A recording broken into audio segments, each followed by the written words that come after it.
Hi, and welcome to you all. Thank you for joining us for our webinar today. We're aiming to inspire and engage you on the topic of older women, the hidden workforce, building global solidarity for older women's access to economic justice. My name is Anne Keeling, and I'm the chair of Age International, the host for this webinar. Would you please introduce yourselves in the chat function? Only the speakers will be able to use the video and audio, but we encourage all participants to use the chat function, contribute to discussion, ask questions and respond to what's being said. The event is being recorded and will be available on Age International's website for people who couldn't attend. Just to kick off our discussion today, older women are a hidden workforce doing significant paid and unpaid work without access to rights. The work they do is central to the lives and well-being of their families, communities, and their economies. Older people are often referred to in policy terms as a burden on society, but older women are often the glue that holds communities together. The focus of Age International's work and the focus of this webinar is the experience of older women in low and middle income countries. But we know that women everywhere do more hours of unpaid work than men. This is an economic justice issue that crosses international boundaries, and one that COVID-19 has exposed as women's unpaid work has increased with the pandemic. We hope this webinar will contribute to creating policy solutions for older women in some of the world's poorest countries. And we also hope it will help to build greater global solidarity for achieving gender equality for women of all ages. We're going to begin with an initial panel to understand better the situation faced by older women and their experience of work in Ethiopia and Malawi. This will be followed by some keynote reflections from Professor Diane Elsin, and we're then going to have an interactive discussion on the second panel to explore policy implications. And finally, we're going to ask all our speakers to respond to selected questions that we hope you will have posed in the chat function throughout the webinar.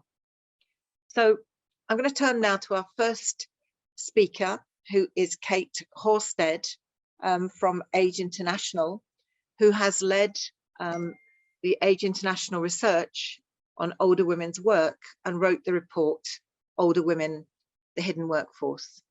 Thanks, Kate, and over to you. Thank you, Anne. So Age International carried out new qualitative research in collaboration with our partners in Ethiopia and Malawi in March 2020 in order to build on our previous evidence about older women's work in low and middle income countries.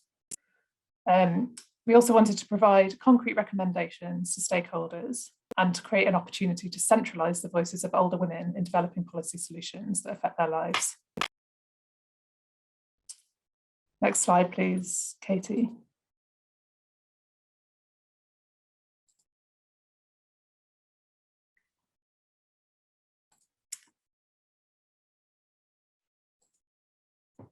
So Older Women in the Hidden Workforce deepens our analysis of wider qualitative and quantitative research on older women's economic rights globally.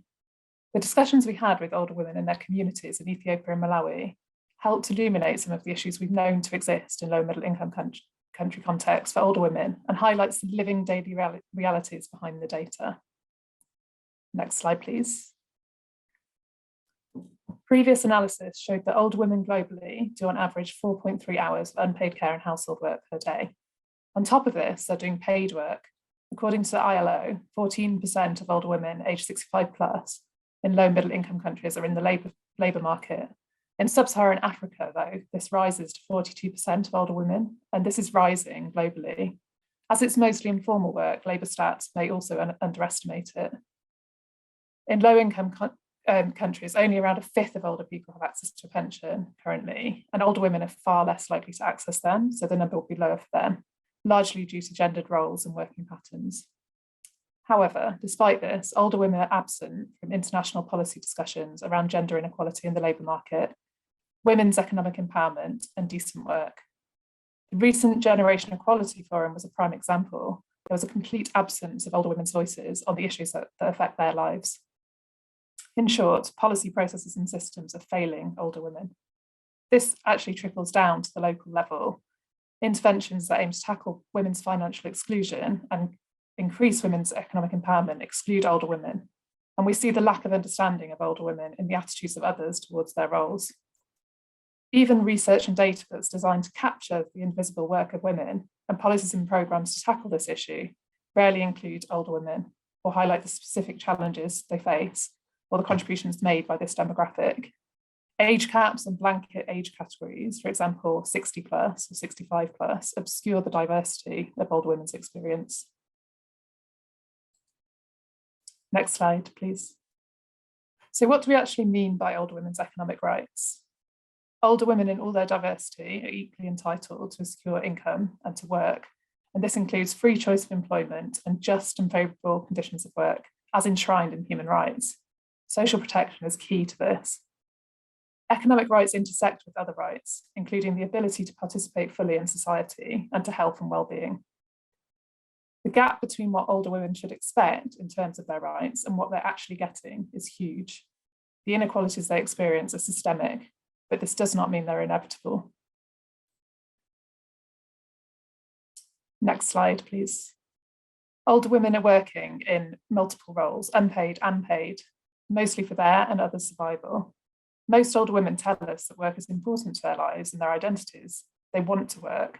However, the lack of support, the volume and the conditions of work are really taking their toll. For example, a lack of childcare and long-term care services, the absence of adult children due to death, economic migration and humanitarian crises, a lack of labour-saving equipment, paid work roles that involve walking long distances and doing heavy tasks, such as farming or cleaning and clothes washing and carrying goods, all contribute to long, hard working hours. One older woman in Addis, Ethiopia, summarised her situation in this way.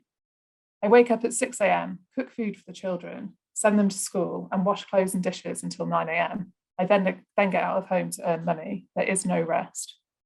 In addition to unpaid care work at home and paid, usually precarious, informal work, older women have specific roles in the community, often relating to ceremonies and places of worship that they're duty-bound to maintain as older women. It's important to bear in mind as well that older women are likely to have multiple chronic health conditions, which can be exacerbated by their work, and or disabilities that require adjustments that often aren't available. The main drivers of older women's work are necessity and duty.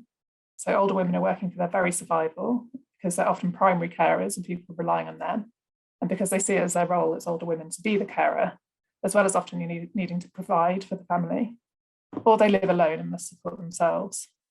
Along with family, work is their main source of support, and in most cases, financial support from families is irregular and unpredictable, and families can't afford to support older people due to their own constraints. But there can be positive reasons as well. For example, remaining active, connected, and independent. They often see it as shameful to be idle. We heard that a lot. Working makes them feel useful, healthier, and is a source of pride and self-respect. There's a thin line, though, between wanting to work and needing to work in order to appear productive, which, as we know, society really values, and to get reciprocal support. Some older women said they were excluded from family meals if they didn't provide financially, even if they were providing unpaid care work. Sexism and ageism interact within power structures, relegating older women to particularly low status. And gender roles continue into older age. Women continue in unpaid care roles, and most have worked intermittently for low pay. So there's the accumulated inequalities and then specific age-based discrimination. And on top of this, the extra expectations placed on them as older women in the community. And widows, it's important to say, face particular disadvantages and challenges. And there's an additional pressure when they have the full responsibility of providing for children or others in the household. So here are some examples of what older women and men told us about what drives older women's work. Sorry, next slide, please, Katie. Thanks. Older women have very limited support and for the most part are not accessing their rights to secure income and decent work. Access to formal support, including gender responsive social protection, is absolutely critical. If this was universal, no older woman would be in the position where she had to work for survival. Many older women are not accessing it or not at an adequate level. And traditionally, pensions are designed with male working patterns in mind, for example, through continuous contributions, and do not take into account the unpaid or informal work that women are more likely to do. There's an issue globally with the gender pension gap, but in low and middle income countries, women are likely to receive no pension at all. In Ethiopia, there are 2 pension schemes for public servants and private sector workers, and 89% of pensions go to men. Older women have benefited from the PSNP social protection programme, especially in rural areas, but the level is not high enough to meet their needs. And despite a lifetime of unpaid and precarious work, many women reach older age without access to an adequate pension. And evidence shows that existing programmes and pilots in low middle income contexts have contributed to older women's economic empowerment. We heard some really shocking examples in Malawi of older women being refused work or being obliged to do for free what others are paid to do. Ingrained perceptions, expectations, and discrimination based on their gender and age have an impact on older women being able to access their rights. When these inequalities intersect with marital status, disability, and poverty, assumptions can be made as to what older women are doing and what they need or want or are able to do. So next slide, please. So the impact of older women not accessing a secure income or decent work is threefold. First and foremost, it undermines older women's well-being and dignity. Older women have specific aspirations for themselves that they're prevented from achieving. Many older women say they'd like to reduce the heavier work they do or focus their energies more on their unpaid household community roles, or have the capital to start their own business on their own terms, but they don't have the means to do this. Their roles as carers, their financial exclusion, and accumulated inequalities restrict their work choices and drive them into unsuitable work, and their community roles put extra pressure on their time and their health. Their lack of access to secure income and decent work also affects their ability to have a voice in household and community decisions. Others say they can't afford to access healthcare or to travel to receive it. And older widows have a higher risk of economic abuse because their work is so often tied to their husband. Secondly, it has an impact on their ability to provide for their family and on the opportunities that younger generations of women and girls have, for example, to access education. And thirdly, it has a knock-on impact on social cohesion. For example, if they have less time to fulfill the community roles they value, and which only older women are prepared to do. And some older women were ashamed to attend community or family events as they can't afford gifts, or they're concerned that they'll be seen to be there to beg. As we saw, older women are often driven to work in order to support others, including younger generations of women and girls. Their work is crucial to their households and economies and to the achievement of wider gender equality goals. And yet currently they're experiencing serious economic injustices, which threaten to derail the achievement of the SDGs. We need to address these issues now to protect the rights of current and future generations of older women.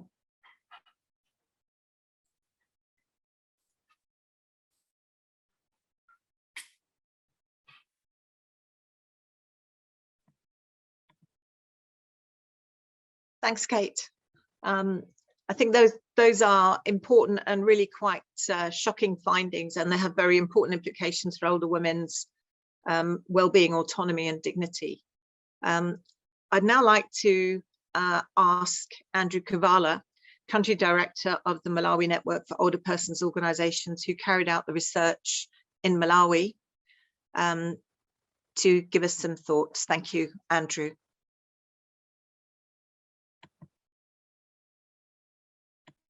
Thank you so much. I'm Andrew Kavala, as already said. I was part of this research in Malawi, and I'll be giving some brief thoughts on how the research was felt, or some of the things that came out from Malawi. In my brief presentation, I'll be looking at the reality of older persons' work in Malawi, looking at home, the community, and some income generating activities which are involved when it comes to older men and older women. I would also be looking at some of the key challenges that older women face due to issues of gender and age. And finally, I would also give a brief snapshot on how older men and older women felt being engaged, involved in this study. How did that contribute towards their positive thinking as they grow old? So in terms of the reality of older women's work at home, in Malawi, it was quite felt that older men and older women doing a lot of work at home. Say they are engaged in washing, cooking, collecting firewood, and even taking care of orphaned children in Malawi. By the way, a study was done in Malawi some time back, and it showed that over 40% of orphans in Malawi are under the custodian of older women. The HIV and AIDS has wiped out a generation, making older women mothers again. But however, this is coming out, or is coming at the time when older women do not have any systems in place to cushion the poverty that they go through and the extra responsibility that they are given to look after orphans. And when we talk about looking after orphans, we are looking at raising them throughout the processes, sending them to school, seeing them through to colleges up to the time that they get to start work, which is a challenge. Now, when it comes to the community level, there are some very key issues which older women raised in Malawi. One of them is that usually in Malawi, we have public works programs where people are engaged to do some piece works and get paid according to what they have done. It is quite very appalling to see that older women spoke very seriously that when they go and do the same type of piecework, they are never being paid. Their work is never been recognized. Why is this so? You have sentiments coming from the youth and the other middle-aged group. You have already eaten your part. Give us a chance now to get paid. However, this is coming at the time when they are supposed to look after the orphaned children. So we would say that their work at the community level is never being recognized, yet they are pulled to join such kind of community services. At home, despite all the work that they are doing to fend for themselves, the dependents that are with them, that kind of work is also not being recognized. However, through that work, they are contributing towards the growth of the country in different ways, but that is never measured to see how much it is contributing towards the growth of the country. Now, when we look at income generating activities for older women or women in Malawi, most of the younger women are able to access soft loans, are able to access village loans at the community level. Older women said it very strictly, very seriously that they are not able to access such village loans at the community level. They are being thought as having a high rate of default. In that case, older women are being squeezed into the west corner where livelihood becomes the challenge. But all this is happening at the time where they are supposed, or the situation is that they are supposed to provide for the orphaned children to go to school or support even the household. So generally, the situation of, or the reality of older women's work at home, community, and some of the income generating activities are quite very disappointing at the community level in Malawi. Now, I would also want to highlight some of the challenges older women face, looking at two factors, gender and age. The first challenge that older women face is the issue of witchcraft accusations. Malawi is one of the countries in the region where issues of witchcraft are very rampant.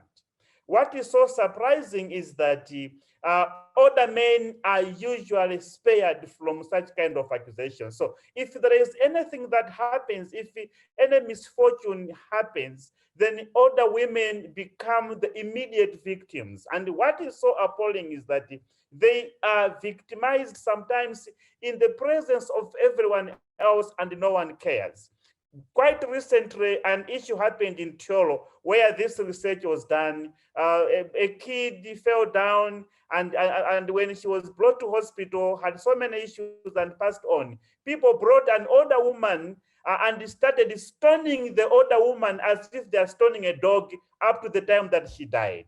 So issues of witchcraft accusations among older women are very strong in Malawi, and that came out. And because of that, those accusations, they are regarded as having no dignity at the community level, and no one cares about them. And that makes their situation even become worse.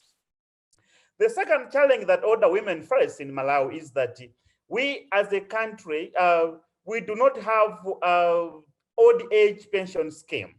So it's like there is no system in place in Malawi where older women would have some regular, predictable, and stable forms of income. And that has even made their situation worse at the community level, where they literally have nowhere to depend on to. The other challenge older women face in Malawi is the issue of property grabbing. We are talking about a country where our laws are still quite not very strong. So if a husband dies, even people are already over 60, 70 years old, if their husband died, despite being old people, you still have people from the male side coming to grab the property, even from an old lady who is over 70 years old. And this is quite very pathetic. The other challenge I would highlight is that we don't have, we have public hospitals in Malawi, which are usually lacking enough medicine, drugs, or facilities. So when older women fell sick, or the vulnerable children that they're looking after fell sick, it is not easy for them to get healthy care that they would need. So generally, these are some of the key challenges that older women face in Malawi due to age, and at the same time due to gender. And it's even quite very ways when people advance in age and face such kind of issues.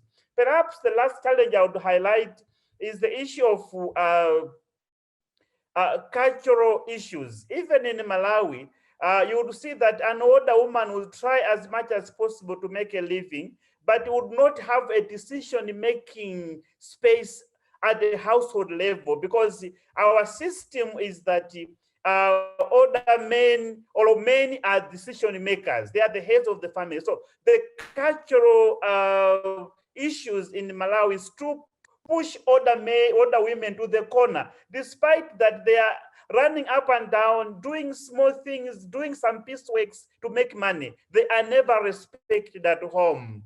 They are never given the respect that they deserve, and this keeps on frustrating the different initiatives that they do. One example that came out in one of the districts in Tolo, where older women try as much as possible to go to the tea plantations, to join others doing some pieceworks to make a living. Surprisingly, it's either they are sent back, or if they do the same pieceworks just like anybody else, they are never paid anything. So you would see that I think they lack space where to jump to when it comes to trying to make a living. Now, the last part of my presentation, I said I would look at how they felt being brought into the study, what was their excitement, what positive developments came out. I would want to mention here that in Malawi, older women were very excited to be part of the study. They were very happy. For once, they saw that an institution is designed to appreciate what they go through. And so they came out in their large numbers and were able to speak as much as they can even without probing them too much, they opened up. Sometimes the consultant told me had to curtail the focus group discussions because they had so many things to say. So I would say they were very positive about this. They were very happy to be engaged.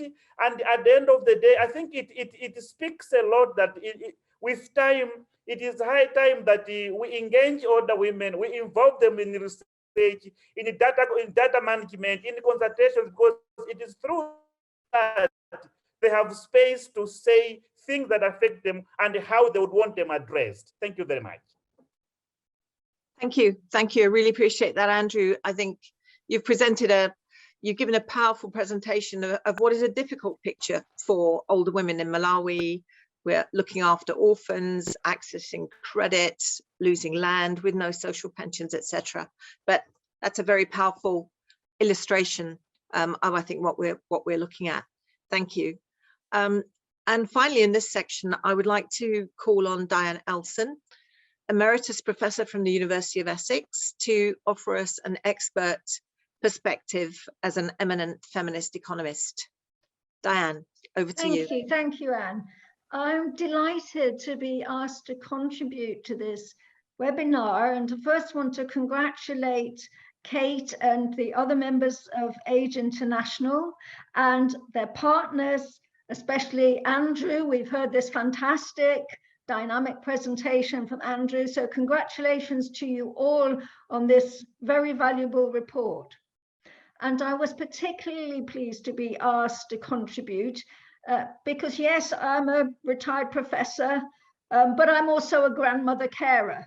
So I understand something of these issues of the balancing these different parts of one's life. The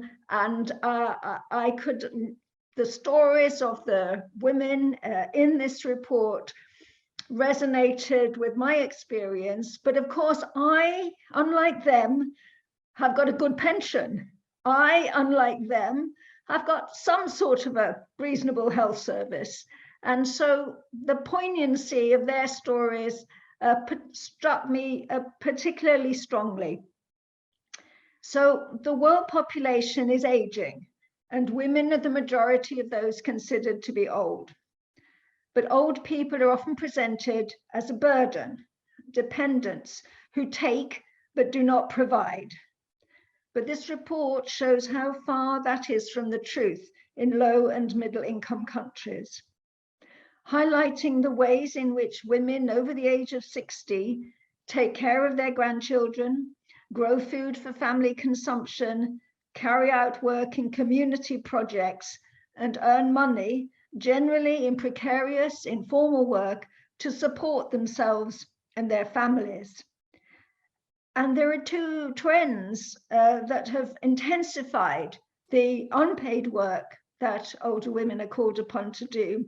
The first was mentioned by Andrew, where there's a high rates of prevalence of HIV/AIDS and a missing middle generation. So grandmothers become the parents of their grandchildren. There's also international and internal migration. Countries like the Philippines have got a lot of grandmothers taking care of the grandchildren when their daughters have migrated to other countries to take care of other people's children. So these tendencies have intensified the amount of unpaid work for their grandchildren that older women are called upon to do. But the contributions of older women to well-being and to the economy have too often been invisible to policymakers. I think the report brings out very well. Read the appendix, those of you who have a nerdish interest in data, to see how often the data on population of working age uses arbitrary cutoff points, such as 60 or 65, and how labour force surveys invariably underestimate informal work. And even data on the care economy often leaves out grandmother carers and focuses on older women only as people that need care. Now, much attention is now rightly focused on bringing the voices of young women into international policy processes, such as the 2030 Agenda and the Generation Equality Campaign. But the voices of older women are often absent and their concerns neglected.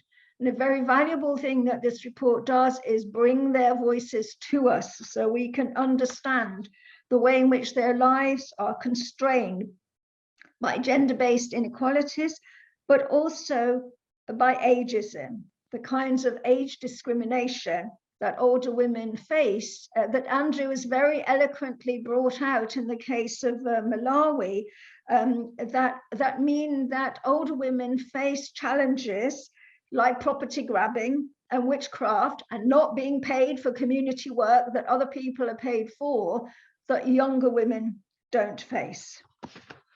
Also, things like being denied access to credit because they are beyond the so-called productive age, and lack of opportunities for better jobs. Now, in making plans to build forward better, as the slogan goes, from the COVID-19 pandemic, we need to ensure that we reflect the diversity of women's experiences in later life, including how they contribute to the well-being of others and to the economy through their work, both paid and unpaid. And this timely report puts forward well-argued policy recommendations to create the conditions in which older women can thrive and continue to make their contributions. I'll just highlight one that struck me as a feminist economist. The report shows how important universal social pensions are, not only as cash transfers that serve to alleviate the poverty of older women, who can, especially those who can no longer get access to paid work, but also to support the ability of older women to continue more effectively in their valuable unpaid work.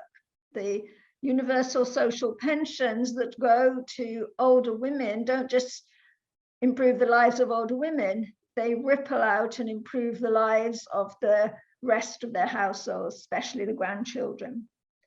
And in the context of COVID, we have seen some countries introducing some temporary cash transfers, which have been of benefit to older women, but often too narrowly targeted and temporary. What we need is, as part of the Build Forward Better, we need to renew the emphasis on provision of universal social pensions. And rich countries may need to ensure that poorer countries have the fiscal space to provide these universal social pensions. So effective debt relief is actually something that could be very, very important for improving the situation of older women by making it possible for more countries to do what some countries, including really poor countries, are already doing in terms of provision of universal social pensions. This report on older women, a hidden workforce, invites us all to challenge our own, often internalized stereotypes about older women not being productive or lacking aspirations for their own futures and being a burden on other generations of women. And it challenges policymakers, researchers, and donors to fully recognize and include older women as part of their efforts to support the fulfillment of women's rights and the achievement of gender equality. And in the context of COVID, and what we can see is not a declining, but an intensifying pandemic, it's really important, I think, to recognize that the deaths of older people have often been discounted, but in human terms, their lives are as valuable as those of the young. And we now have this shocking failure on the part of the rich countries to ensure effective vaccine distribution to middle income and poorer countries. Until this is addressed, it's going to be quite difficult to introduce many of the make effective many of the policy recommendations in this report. So I think we need to situate this report and its recommendations in this wider context. And as a person in the UK, particularly calling on my government and the governments of other rich countries to make it possible for developing countries to put in more effective policies for older women by more effective debt relief and more effective vaccine distribution. So congratulations to you all on this report. Thanks, Diane. And I'd like to say thank you, Kate, Andrew, and Diane. I think the insights you've given us have been informative, but also very challenging. There's clearly a lot that we have to learn and a lot that we have to do at national and global levels. It's absolutely critical that we shine a light on the invisible work, paid and unpaid, that older women do, so that we understand the major social and economic contribution that they make. And I think listening to you, I was just thinking, you know, if this is what older women are doing now with the constraints that they face, imagine what more they could be doing if those barriers were removed. I mean, older women are, you know, a tremendous force for good in economies and societies, and yet constrained by gender stereotypes and other barriers that are put in their way. I would like to move now to the next section of our meeting and invite two further experts to join the discussion. We have Silke Staab from UN Women, who has co-authored several flagship reports for UN Women and has written on the experience of older women. And Aura Sevilla, who is a development worker, feminist, older people's rights advocate, and social protection specialist, now working with WeGo, Women in Informal Employment, Globalizing and Organizing. So I'm going to begin by asking a question to each of our panelists in turn, and then ask them the questions that you've posted on the chat. So Silke, I'm going to start with you. She's off camera at the moment, but I'm going to... I'm here, I think. Are you there? Okay. I thought we maybe lost the you. view, perhaps, Okay. but I hope I'm But there. I lost you. I'm going to begin by asking for your thoughts on, in this year of the Generation Equality Forum, what more could the UN and its international partners do to address the economic rights of older women in low and middle income countries? Thanks, Anne, and thanks to the previous presenters and speakers for their presentations. Really interesting, and I want to join Diane in congratulating Age International for this really, really important report. I think it does a stellar job bringing together data, analysis, and lived experiences to develop a set of concrete asks and recommendations. And I think it's particularly this evidence from the ground that is particularly powerful and convincing. So to answer your question, let me start perhaps by the things I know best, which are the things I've been involved in. So at UN Women, we have drawn attention to the gendered aspects of aging and the specific challenges faced by older women as part of our flagship report, Progress of the World's Women, which Diane founded back in the time of UNIFEM and has continued to advise throughout. In the 2015 edition, Transforming Economies, Realizing Rights, for example, we highlighted the enormous gender pension gap that Kate also mentioned, showing how pension privatization and austerity measures were hitting older women's economic security particularly hard, but also pointing to some of the important achievements in terms of closing gender pension gaps through the rollout of universal social pension schemes, the ones that this report, I think, very rightly calls for. In the 2019 edition, then, Families in a Changing World, we put a spotlight on care, highlighting the complex intergenerational relations at play, and also drawing attention to the really important role of grandparent care in these relations. So I think, you know, we've had some success of visibilizing older women's rights in our reports. I think we've also had some success in bringing a gender perspective into reports of other agencies and reports of the UN system on aging. Most recently, the Secretary General's brief on the impact of COVID-19 on older persons. But I think one area where the UN is already active, but I think can reinforce efforts, is really around technical advice and assistance to low and middle income countries on gender and age responsive social protection systems, which are really critical to advance the rights of older women. And UN agencies already often provide technical support to governments in this area, and I think there's real scope to scale up this work. So far, I think as some of you have already pointed out, the attention to the intersection of gender and aging in social protection systems has been quite uneven, particularly in low and middle income countries. We reviewed, for example, 25 national social protection strategies in sub-Saharan Africa, and found that while many of these strategies nominally adopted a life course approach, very few focused on older women. So there was a lot of focus on women in reproductive age, rightly so as well. Also on adolescent women and girls, but very, very little attention paid to older women. And also very little attention paid to unpaid care more generally, and to addressing women's lesser access to economic resources more generally across the life course. So I think there is more to be done here, both for the UN and for member states. And I think this is where your report also makes an important contribution in kind of providing inputs for a policy agenda, including on the coverage and adequacy of universal social pensions, which Diane also reiterated. And I think a final point I want to make for this agenda that is very important and that has started in some countries is really to position care services quite squarely as a pillar of social protection systems. So what we've seen with COVID-19 is growing interest in the issue of childcare, including in low and middle income countries. And I think what I've heard from some of the presenters is that childcare is also quite important for older women, right? Especially where you have these skipped generation households. But I have not seen a commensurate emphasis on long-term care, although the pandemic in this area has been so devastating.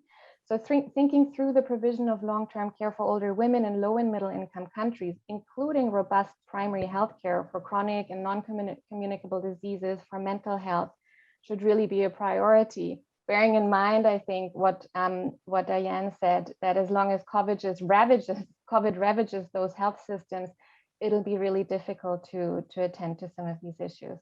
So these are my preliminary thoughts, and thanks so much for having me. Thanks, Silke.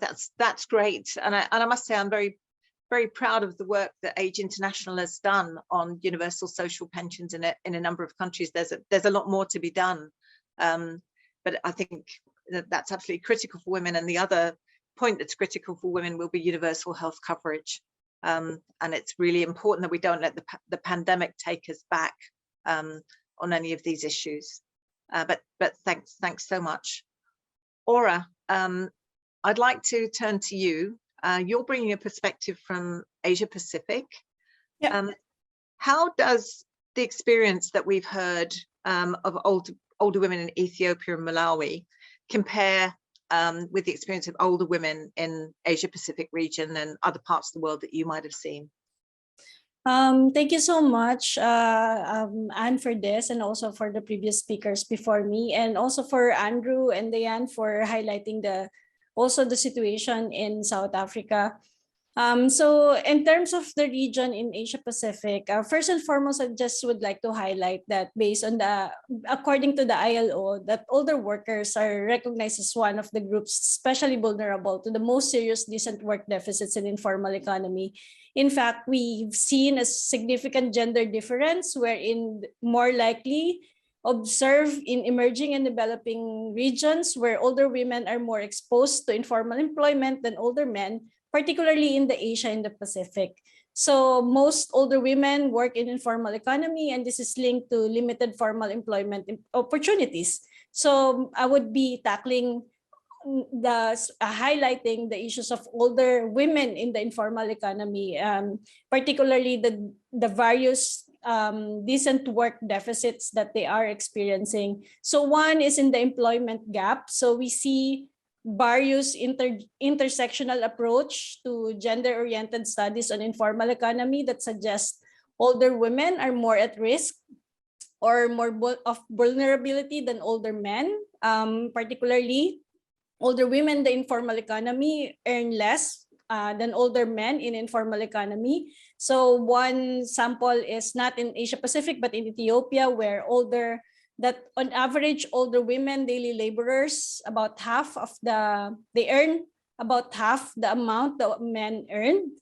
Also, we see a lot, as mentioned also by Diane, another constraint is older women are also constrained by unpaid care work based on a study by Sao Foundation in countries with high levels of migration. Young women like in Indonesia, also Philippines and Myanmar, where there's a rising of skip generation, where households where grandmothers take care of the disproportionate share of unpaid care work.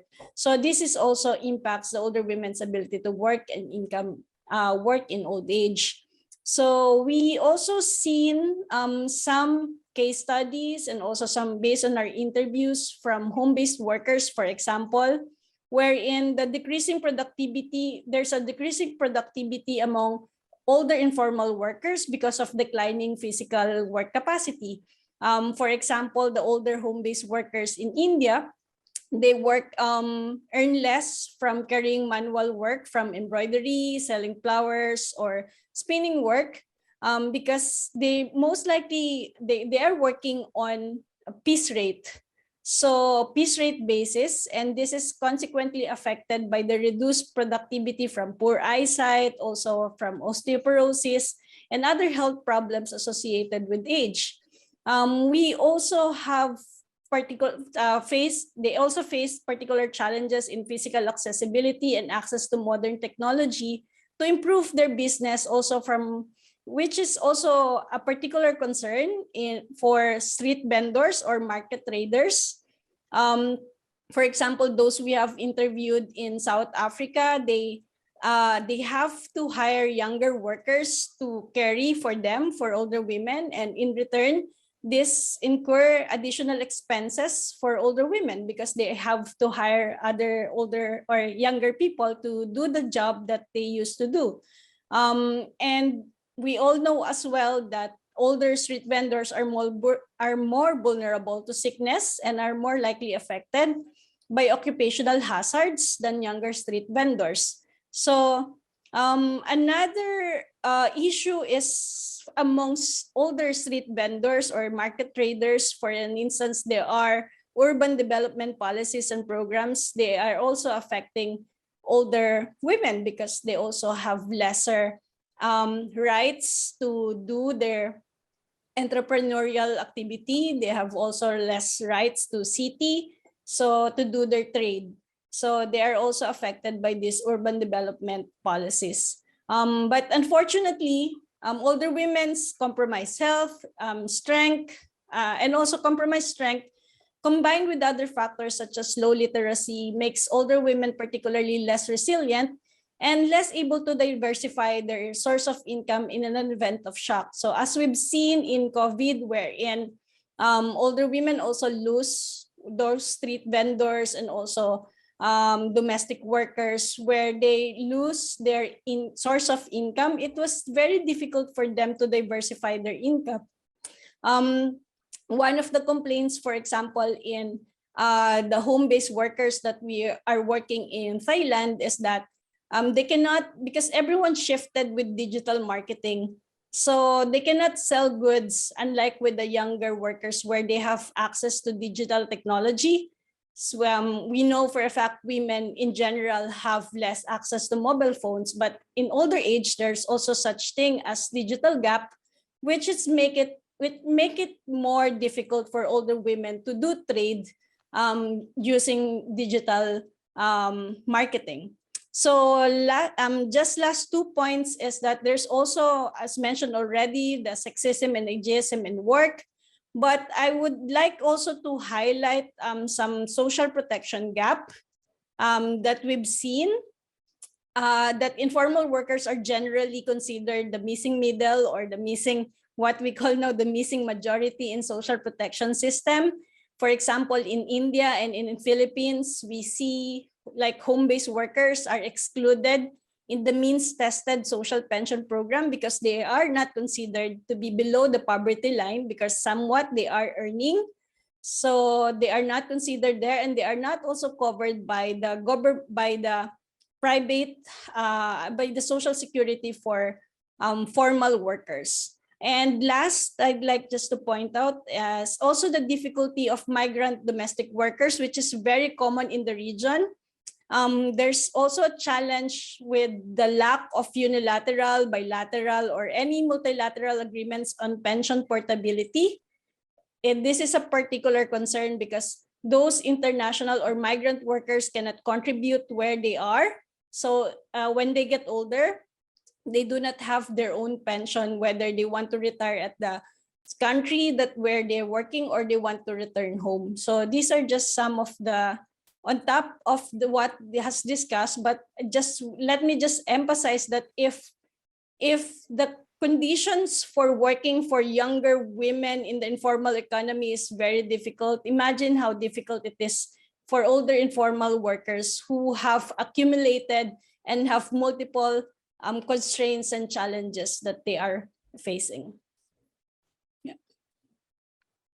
Thanks, Dora. Yeah, I think you've outlined a very, very clear picture of the challenges faced by older women as informal workers, and given us some indication of, you know, areas that need to be addressed, especially on the social protection side. Thank you so much. I'm now going to bring back Andrew. Andrew, I'd like to ask you, what did the research bring to light in Malawi that would be useful for your advocacy in Malawi at local and national levels? Thank you very much. The research brought to light a number of issues, but key among them is the fact that it has exposed the gaps that are there when you look at policy addressing specific vulnerabilities for older women, both in urban and rural settings. At the same time, the report has also given out what everybody thinks is normal, but at the end of the day, it is impacting the livelihood of older women across the country. So what we are going to do, or what we have so far done, the research has assisted us to beef up our advocacy messaging to government and development partners, the donors. At the moment in Malawi, we are working on the old age pension scheme. The conversation is at an advanced level. There is a buy-in from government already. We are now with ILO and other experts developing the implementation modalities for the scheme, but largely the advocacy messaging has been fed by the outcome of this report. Secondly, this year, our president, Lazarus Chakwera, ratified the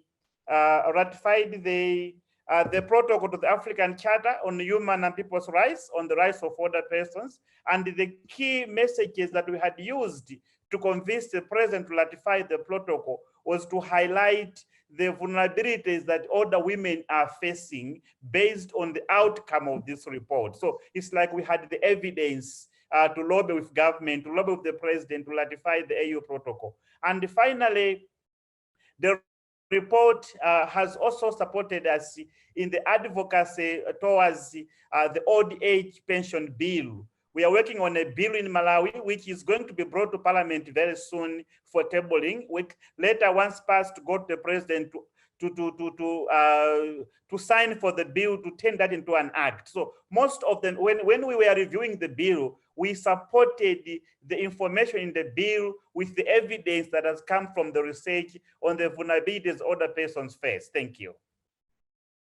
Thanks, Andrew. That's very encouraging. It's very encouraging to know that the data and the picture that's been exposed can play such an important role in advocacy. And I love the idea of challenging the concept of the normal, the unpaid burden of work for older women as being normal, poverty amongst older women as being normal. I think it's great to be saying that actually, no, we need a new normal that doesn't take these for granted. Thank you. And I'm going to turn to Diane now and ask Diane, having heard, such really rich contributions, what would you suggest that the UK government should do to improve its international response to advance the rights of older women in low middle income countries? The UK has got particular responsibilities here as a leading member of the donor community, as a leading voice in the IMF, as a leading voice in the WTO. At the moment, I don't think it's discharging those responsibilities in ways that are going to support the advancement of the rights of older women in low-income and middle-income countries. I think the first point I would make to anybody from the UK government that's involved as a politician or as an official with development cooperation is you've got to restore the cuts to aid. It's going to be hard to support effectively wonderful things like we've been hearing going on in Malawi if those cuts in aid stay. The second is to support much more effectively measures for debt relief, including a debt cancellation, so that countries like Malawi, which do want to go ahead with countries with great policies like social pensions, have got the fiscal capability to do that. At the moment, low-income countries are having to pay back in interest the money that should be going on their health systems and then their social protection systems. The UK could be a much more effective voice there. Vaccine distribution. It's shameful, I think, to admit that the UK has not followed the lead of some other countries, including the USA, at the WTO in agreeing to suspend vaccine patents at the moment. And the UK has promised a lot in terms of vaccine distribution, and it hasn't made good those promises. So they really need to act on those.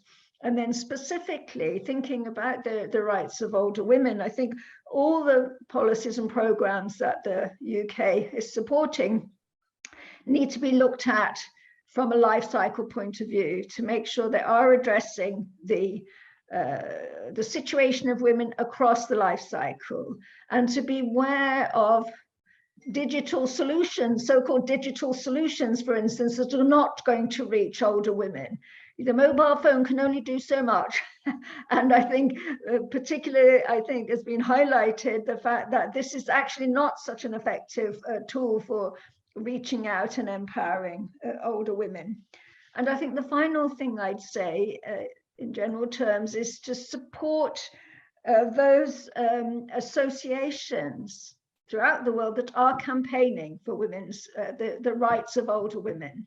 So support those in middle income and lower income countries, those associations campaigning for the rights of widows, for instance, campaigning on the property rights of widows, campaigning on the social protection for older women, campaigning on better, more effective and more transparent use of public money to provide services like health and like care.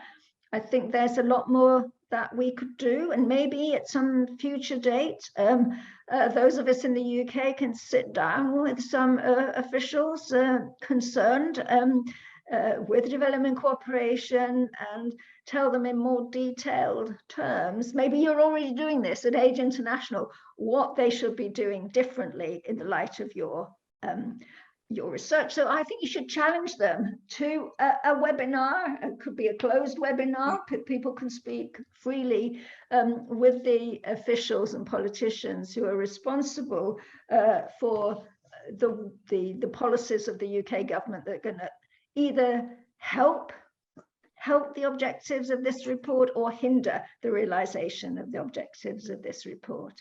I think you should definitely challenge them. Thanks, Diane. I think those are great points, and we will. UK government's just come out of being the leader of the G7. Now that's moving to Germany, but the UK is still there at the table as a very powerful player. So I think we have great expectations of the UK government, which we hope will be fulfilled But yeah, as you say, a lot promised and not so much delivered so far. Thank you. I'm going to turn to Kate. Kate, we have a question from Shubha Nagesh in India. And I'm going to start with you on this one and then ask if other members of the panel would like to chime in. So Shubha says there have been many examples of older women's rights being overlooked in policy. Can you say more about how global movements and initiatives working towards gender equality and women's rights are currently overlooking older women, and how stakeholders within these movements can help address the gap? Sure, thank you. Yeah, so older women are currently being overlooked a lot of the time by organisations working on gender and wider movements. And as we mentioned, Generation Equality Forum was one example. There's also others like the Global Alliance on Care. And there's a lot of organisations doing research and advocacy on unpaid care work and also on decent work. And I think the issue is that they're implicitly, when we talk about women, we are talking about younger women. And unless we explicitly say older women or explicitly disaggregate data being collected and research and interviews with women by age group, and not just one, as we said, not just one blanket age cohort of 60 plus or something, actually look at the differences between those different older age groups as well.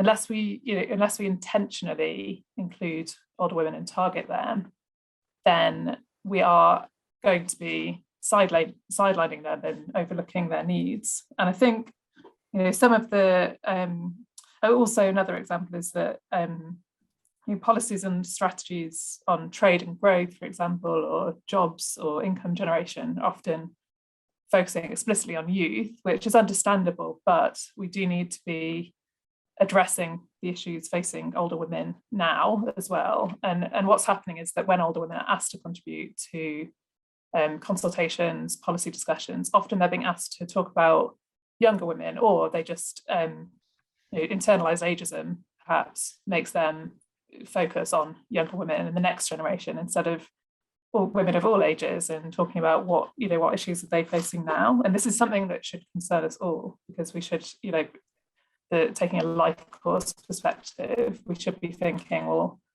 this is going to affect younger women as they go into older age as well. And as we've seen through the research, women's lives interlink different age groups as well.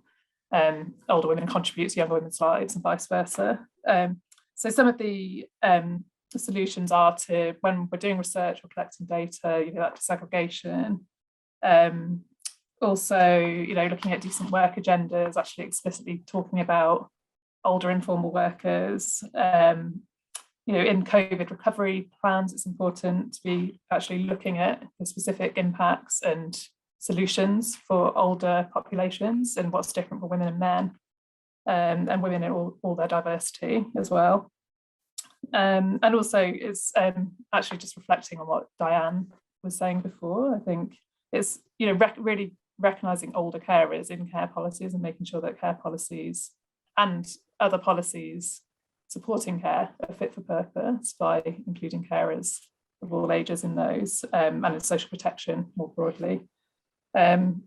So yeah, there's a lot of different solutions there, but really it's taking that explicit focus on women of different age groups, including older women. Thanks, Kate. I'd like to ask Silke if she has anything to add from the UN Women point of view. Sure. Yeah. I mean, I think if, as Kate said at the beginning, if there's a sense that older women voices were not sufficiently taken into account in the Generation Equality Forum, now is the time to for as well to push for that to be the case going forward. I also think there is an opportunity still, and over the next 5 years in the Action Coalition on Economic Justice and Rights, we know who the leads are, we know who the member states are who are inclined to kind of make commitments, to push them to integrate older women more into the commitments they're making.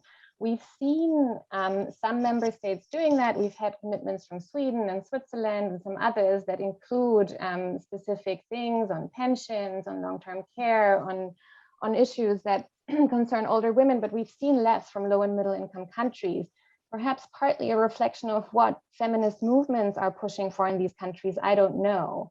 But I think what is really interesting about your report and everything I've heard so far from others is that a lot of the issues, a lot of the policy fronts that need to change to make older women's rights real are actually of much broader concern. And if you look at it positively, could be a really important common ground for women of all ages to rally around. So in other words, there I think is an important potential for alliances.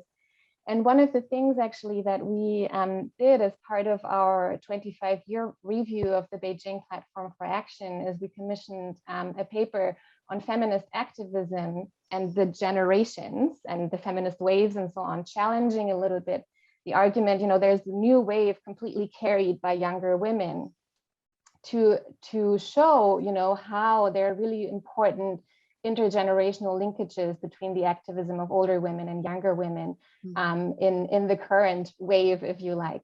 So I think that's also something that I definitely take away from what I've heard today. Thank you. Diane, I just wonder whether you'd like to add something on that. I think this issue of building coalitions across the generations is really important. So it's not, we're saying, oh, younger women have had all this attention, it's not fair now to bring in, focus the spotlight on older women, because younger women are going to be older women one day. And I think perhaps the issue of universal social pensions is a good one for building cross-generational coalitions, because not only will it help immediately older women secure their economic and social rights, it will also help younger women as they become older women and know that they don't have to fear destitution in old age, and therefore they can afford as younger women to be more choosy about exactly what kind of work they do, and not to have to engage in the sorts of back-breaking, health-destroying work which lead to those challenges then when you're older, that I think it was Aura mentioned about, you know, not being able to keep up with the productivity targets because your eyesight is ruined and your bodily health has been depleted. Some of that is not inevitable impact of aging. It's because of the destructive forms of employment and that women have engaged in earlier, and the lack of adequate health services. So I think some focus on these cross-generational coalitions is also important, as well as always insisting we need the voices of some older women at this table. Thanks, Diane. And I think I'd agree with you absolutely. And I'd add again universal health coverage to that. Yeah. I think those are two perfect issues for cross-generational coalitions, because if we get the universal health coverage right when people are younger, they will age in a healthier way. So all those things really go together. I'd like to ask a question to Andrew that's come in. Andrew, how can community-led advocacy and monitoring be used to change policy at local and national level?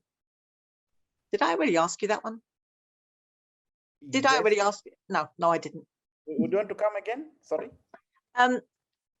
How can community-led advocacy and monitoring be used to change policy? Thank you. Community-led advocacy is quite very good, because when we are engaging policymakers, government, they would want to see that we are bringing on board evidence. So that evidence drawn from the community, the bottom-up approach is quite very good, because at the end of the day, you make policymakers understand that there needs to be a proper correlation between the policy and what is coming on the ground.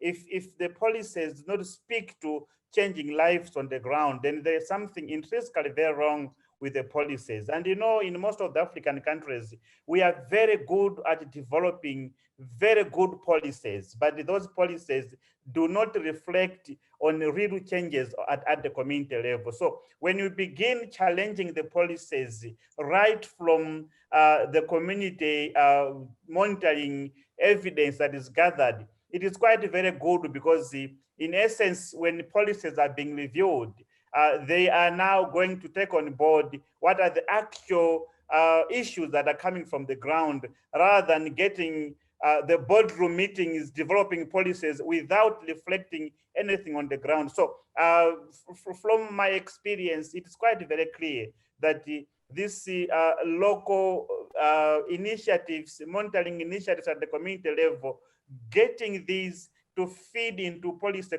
conversation, policy discussion is quite very good, because you actually challenge the policies against what needs to be done on the ground. Thank you. Thanks, Andrew. And I'm going to turn to Silke. If you have a question, why do older women have less rights to trade?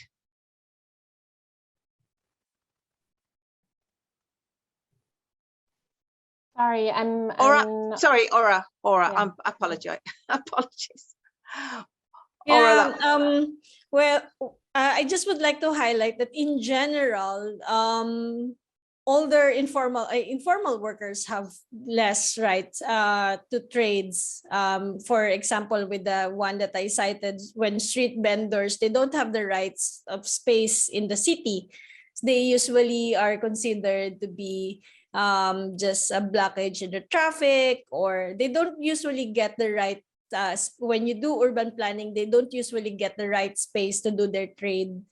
So this particular challenge of informal or of street vendors are particularly challenging for older informal workers, because they now have less physical capacity to carry their trades wherever they go. So also they have to hire younger workers to do to carry all this stuff as well, which incur additional operational expenses for them. So what we just mean is that this inadversely affect the environment,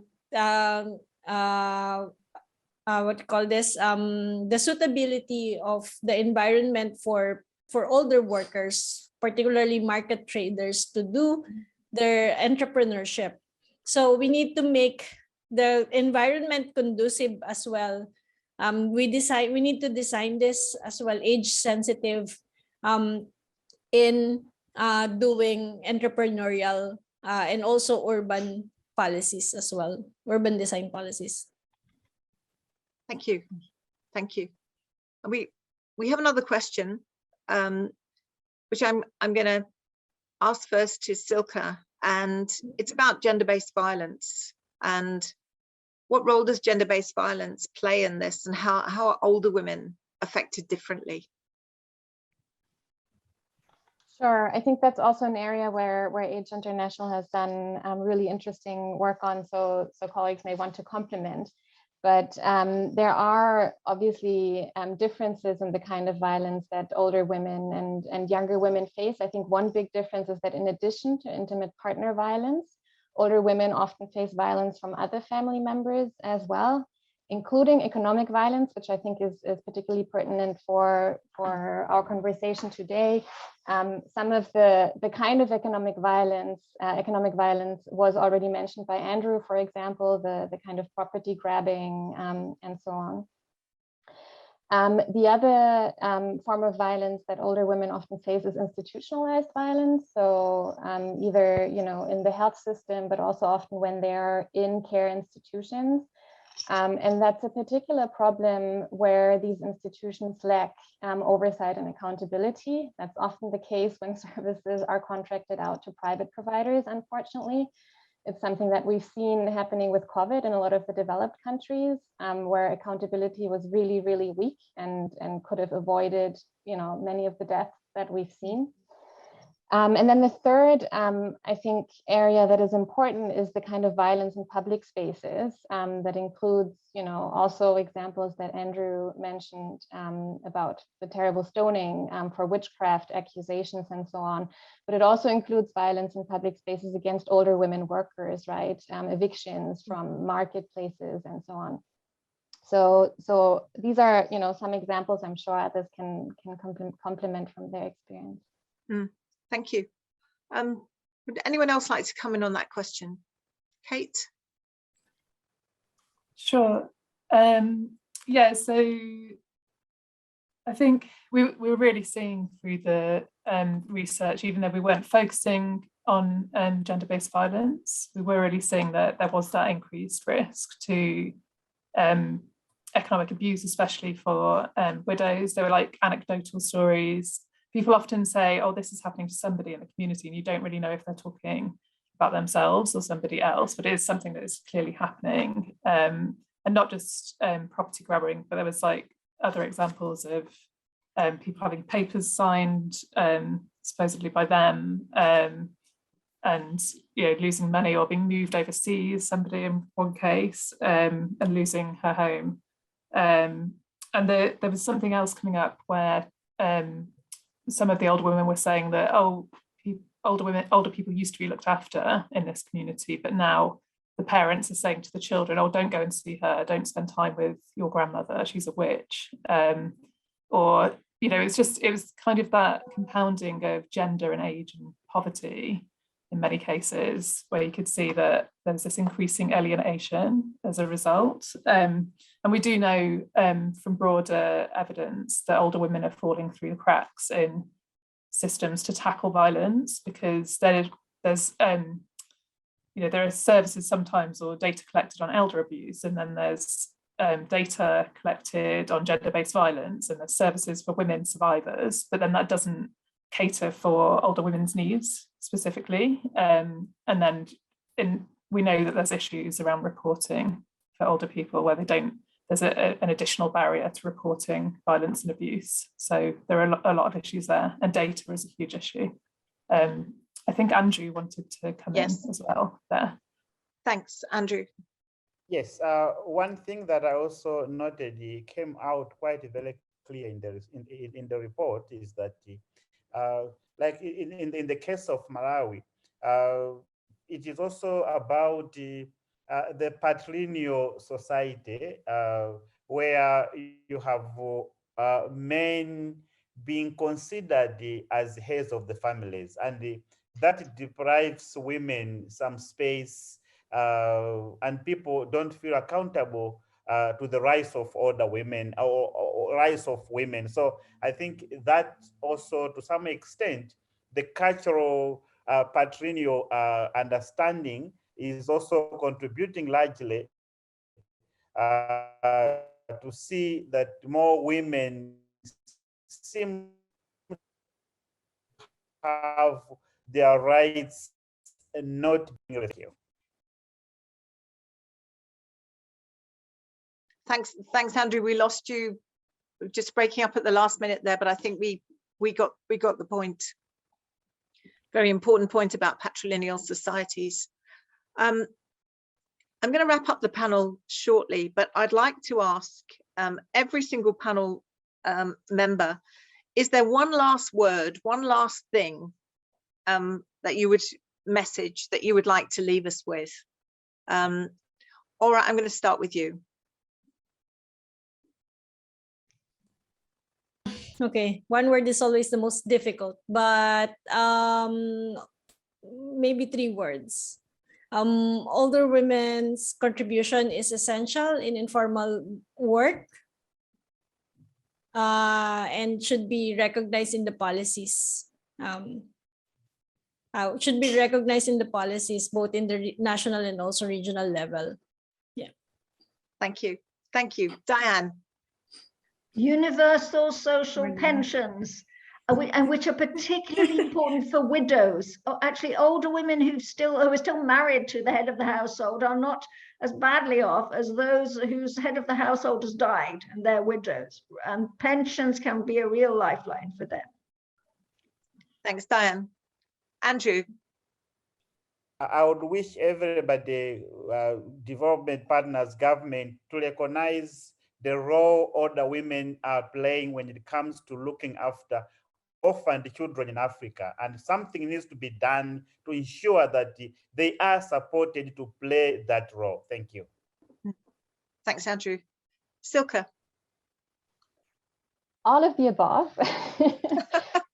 Plus, I think what we've heard very strongly, elevating and making sure that the voices of older women are heard as part, hopefully, of strong intergenerational alliances for women's rights across generations. Thank you. And Kate. I think everyone's covered it really, but yeah, just to say, older women are equal rights holders. They're active participants in society. They want to be active contributors, and they are. So we need to put the conditions in place to enable them to continue to do so and to achieve their ambitions and aspirations. Thank you. Thank you. So I'd like to say thank you very much to all our panelists.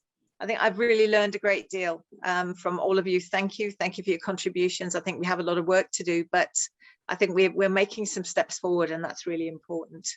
Thank you. So I'm going to turn to Ken now to help us close.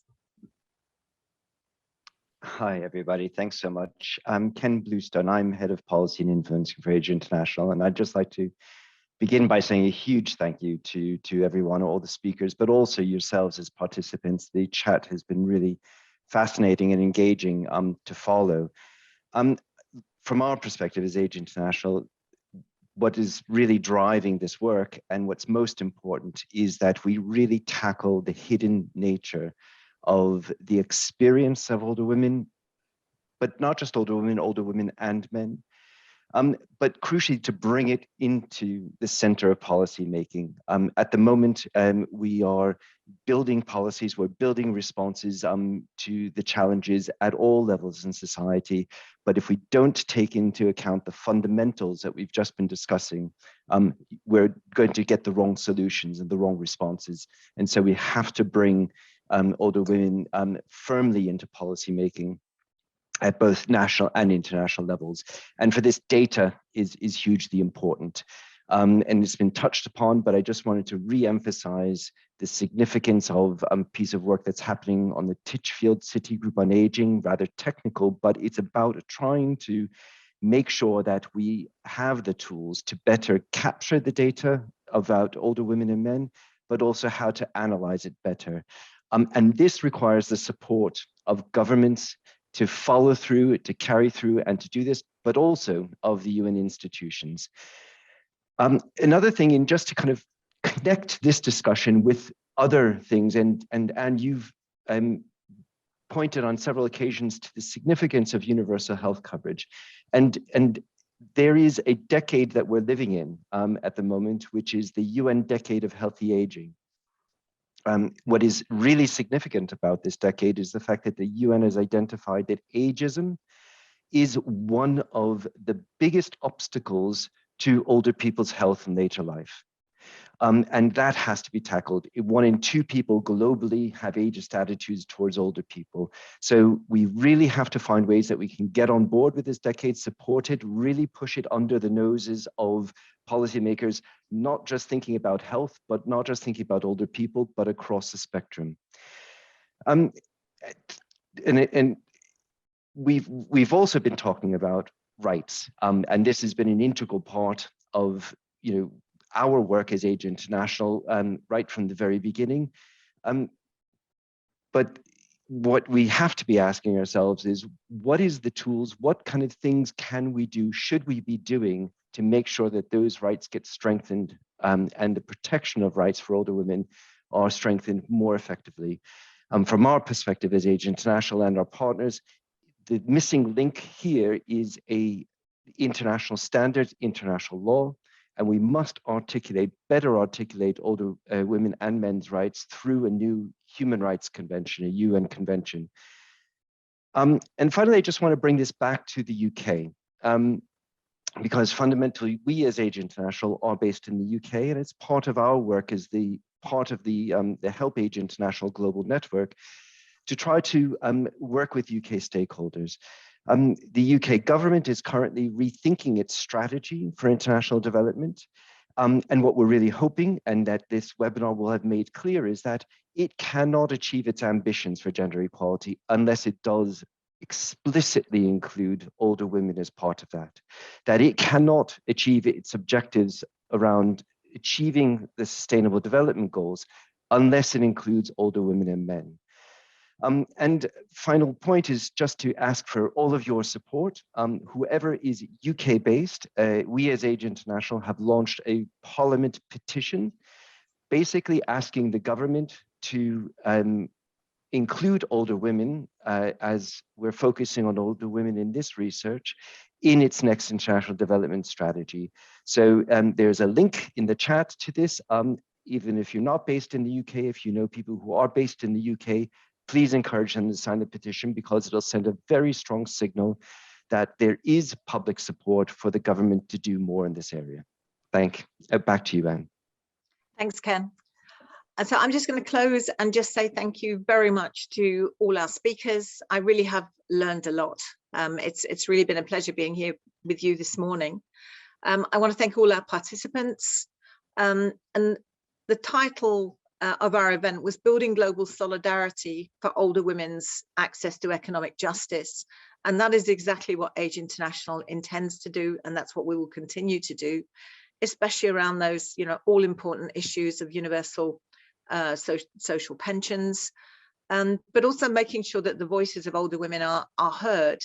And I was really very struck by Andrew's experience that as soon as you start to ask older women, they'll tell you what they want.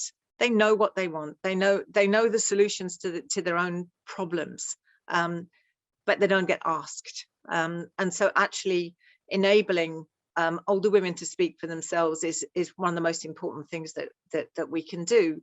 And I'm really pleased that Age International is able to work through the Help Age International network of older people's associations. And I think that's very important, especially in low middle income countries. So I think that was all I wanted to say. I think that this is critical work. And if we get this right for older women, just as I said before, imagine the contribution that they can make. And if we take steps to ensure older women's well-being, dignity and autonomy, that's good for women, but it's good for society. It's good for everybody. So we're really missing a trick in not enabling older women to live the best possible lives that they can. So I think I'll end on that note, and thank you very much, and hope to engage with all of you as we go forward on this. Thank you. Bye.